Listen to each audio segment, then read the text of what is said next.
एक था अहीर। पुराने ज़माने के अहीर बहुत ही कम दिमाग के माने जाते थे। हालांकि अब तो काफ़ी तेज़ दिमाग वाले हो गए हैं, लेकिन यह पुराने ज़माने की बात है।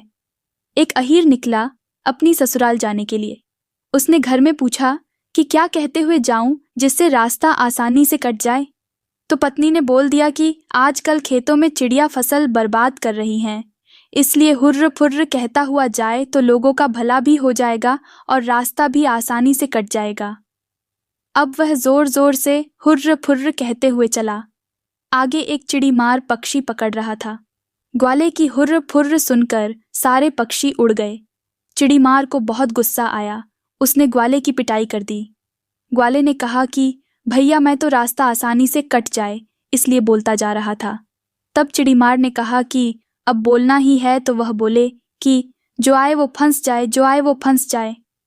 फिर वह यही कहता हुआ चल दिया। कुछ दूर चला तो कुछ चोर चोरी करने आ रहे थे। तब तक इसने आवाज़ लगाई, जो आए वो फंस जाए, जो आए वो फंस जाए।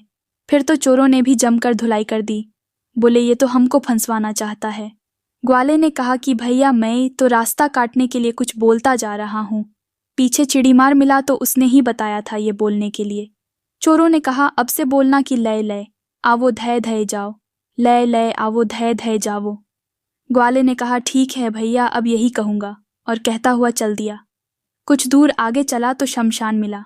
शमशान में गांव वाले किसी शव को लेकर आए थे। जैसे ही शमशान के पास पहुंचा उसने जोर की आवाज़ लगाई, लय लय आवो धय धय जाव, लय लय आवो धय धय जाव।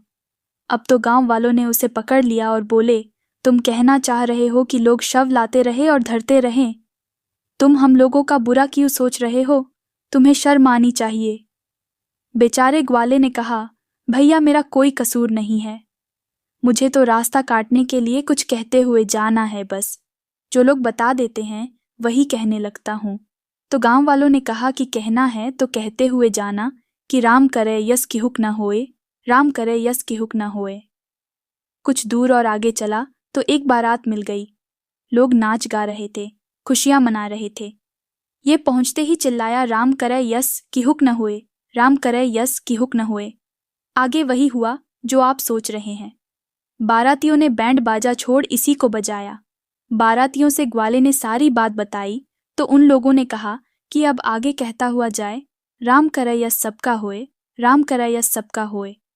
अब तो ग्वाले की ओर आगे जाने की हिम्मत न रही। वह घर की ओर लौट चला कि अब फिर से अपनी पत्नी से ही पूछेगा कि क्या बोलना है। पत्नी ने जब सारा माजरा सुना तो उसकी बेवकूफ़ी पर बड़ा गुस्सा आया और फिर उसने भी पीट दिया। पिटने के बाद ग्वाला जोर से बोला, राम करे यस सब कहे हुए, राम करे यस सब कहे हुए। तो अब भैया खुद तो पत्नी से पिटा ही आप लोगों के लिए भी बोल रहा है, राम करे यस सब कहे हुए, राम करे यस सब कहे हुए। अब आप लोगों का क्या इरादा है?